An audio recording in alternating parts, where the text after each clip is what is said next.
Okay, students, now today I am starting the next topic in this only.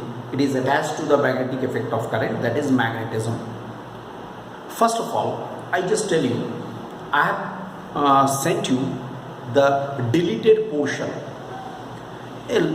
Much of the things of the magnetism has been deleted this time, but I just tell you, if we delete these whole things, it will be very difficult to remain to understand the remaining things. Could you follow me?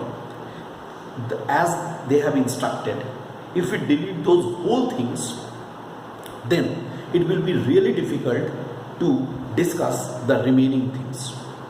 That's why I am doing it in a very tactful way, so that those things which have been instructed to delete, I will be deleting those, but some important things I will extract from there, which will be used for our further discussions. Okay. Magnetism. I am first going to the grassroots level of magnetism. What is magnetism? Magnetism, actually, it is the study of a magnet. Magnet, its important properties and important aspects. Right. This chapter is related to that. This chapter magnetism is related. It is related to the important aspects, the study of the magnetic property. Now, what is a magnet? Let us now see what is a magnet. A magnet is a substance which has its attractive as well as the directive properties. The magnet has mainly the two properties. One is called the attractive property, another is called the directive property. These are very fundamental points. What is an attractive property? Attractive property is that by virtue of which it attracts some of the materials called the magnetic materials, like iron, nickel, cobalt, etc. Directive property, another is called that is called directive. What is the directive property? Directive property means when a magnet is freely suspended by a thread, suppose, and it is disturbed, it always aligns itself along the geographic north-south direction in a specific direction. That is called the directive property. These two are important properties of a magnet. One is called the attractive property, another is called the directive property. Well, magnet may have the different forms, but in our syllabus, mainly we shall take the case of this type of the magnet is called having the north and south poles. This is known as a bar magnet. Okay, I hope that you all know that a magnet has some more important properties. That is if there are two magnets, then the two like poles will always repel and two unlike poles will always attract each other, right? Then if a magnet is existing, it has always the two poles, that is called the magnetic dipole. Magnetic monopole cannot exist. A particular one pole will never exist in a magnet. So whenever a magnet will be there, it has both the poles.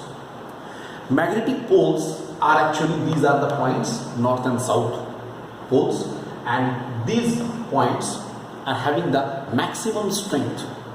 Maximum strength of the magnet is concentrated at the magnetic poles, at N and S points. Means at magnetic poles, the strength of the magnet is concentrated. Alright, and the distance between them, this distance, we can write in 2L. Okay, this is called the magnetic length. Here 2L is called the magnetic length, or it is called the magnetic length or the length of the magnet. Alright, here magnetic strength is represented by, that is pole strength, QM, always it is taken plus, it is taken minus. It is due to the fact that magnetic lines are always originating from the North Pole and terminating at the South Pole. Okay, magnetic lines always originate from the North Pole and terminate at the South Pole. In that concept, it is taken as the plus QM minus QM. It is very much identical with the electrostatics. Here, this bar magnet, look, a bar magnet may be considered as a magnetic dipole. Because what is a magnetic dipole? It is the arrangement of two equal and opposite poles. A magnetic dipole is the arrangement of two equal and opposite poles separated by a certain distance. Right? Just like the electric dipole. Magnetic dipole, you can compare these two. It is very much identical to the electric dipole. So magnetic dipole means it is the arrangement of two equal and opposite poles separated by a certain distance. That is called the magnetic dipole. Okay, then next, so plus QM and minus QM are the pole strengths, they are called. It is our pole strengths. And what is magnetic moment? Magnetic moment, or you can say magnetic dipole moment. What is magnetic dipole moment? I like small m. Magnetic dipole moment small m is equal to how much? QM into twice m. As I told you, you just in your mind you just draw a picture of the previous electric dipole one. For that, you can compare it. It is the product of the magnitude of the pole strength, either pole strength into the magnetic length, the distance between the two poles. This is called here the magnetic moment. Okay, magnetic dipole moment or the magnetic moment. Followed? Now, let us come to this figure. Let us consider there are two different magnets. Obviously, the two different magnets are there, so they have the different pole strengths. One magnet has the pole strength QM, another has the QM dash. I am considering only the magnitude. I am not saying which one is the which pole. The distance between them is r.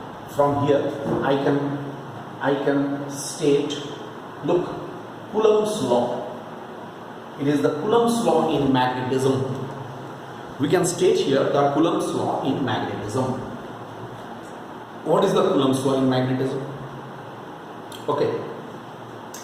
According to Coulomb's law in magnetism, again, in two parts we can say. First part is in Coulomb's law. The first part is like poles repel and unlike poles attract each other. So like poles repel and unlike poles attract each other, just like the electrostatics. Second is the force of attraction or repulsion between these poles. Force of attraction or repulsion between these poles. Force of attraction or repulsion between these poles is directly proportional to the product of the pole strengths. The force of attraction or repulsion between the poles should be directly proportional to the product of the pole strengths and inversely proportional to the square of the distance between them. Inversely proportional to the square of the distance between them. Then how much we can get? Mu F is directly proportional to QM into QM dash divided by r square, or F is equal to mu naught by 4 pi into QM dash by r square. Do you agree? Mu naught by 4 pi is the constant quantity. Mu naught, you know, it is the absolute permeability. Okay, I hope you all remember. Absolute permeability of vacuum. Q1 and Qm dash are the pole strengths divided by r square. It is very much identical with the Coulomb's law in electrostatics. Those were for the charges, these are for the pole strengths. This is only the difference. So those were for the charges, this is for the pole strengths. Okay, here is the formula. F is equal to mu naught by 4 pi qm into qm dash divided by r square. Alright, this is now here how to define magnetic field strength. Just like the electric field intensity, similarly the magnetic field intensity. Here for qm dash equal to 1, okay, F equal to P. Look at this condition first. First you look at this condition. What I have written? I have written for qm dash equal to 1. It is F is equal to P. Qm dash equal to 1 means here qm dash. If I put this qm dash equal to 1, then what will happen? F is equal to P. That means what is magnetic field strength? Magnetic field strength may be defined as, or magnetic field intensity may be defined as, the force experienced by unit north pole. Force experienced by unit north pole at a point. Force experienced by unit north pole at a point. So magnetic field intensity at a point. I just redraw this figure in this way. Qm at the distance r. This is the point P where qm dash equal to 1. Isn't it? We have put. So what we can say, magnetic field intensity at the point P is defined as the magnetic force experienced by unit north pole placed at that point. Right? Magnetic north pole, unit north pole placed at that point. It is the force experienced by unit north pole placed at that point. At this point. At this point, whichever unit north pole will be placed, that will experience this. So what will be the value of B then? B is equal to mu naught by 4 pi into qm by r square. Isn't it? This is the, I am repeatedly telling you, you always compare it with your previous electrostatics. It is very much identical to that. It's going identical, side by side it is going. So magnetic field strength at a point P here is equal to how much? Mu naught by 4 pi q by r square. In that case it was 1 by 4 pi epsilon naught q by r square. It's like this. Alright? So you just go through these things which I have done just now. Right? In our next class very soon we shall proceed in that. In the meantime, you complete that assignment also which I have given to you. Don't leave it like that. I will give some more assignment in this chapter. In this chapter, some more assignment will be given which will be solved on the basis of the Biot-Savart's law. Okay, but till that time, you first do up to this theory part. Thank you.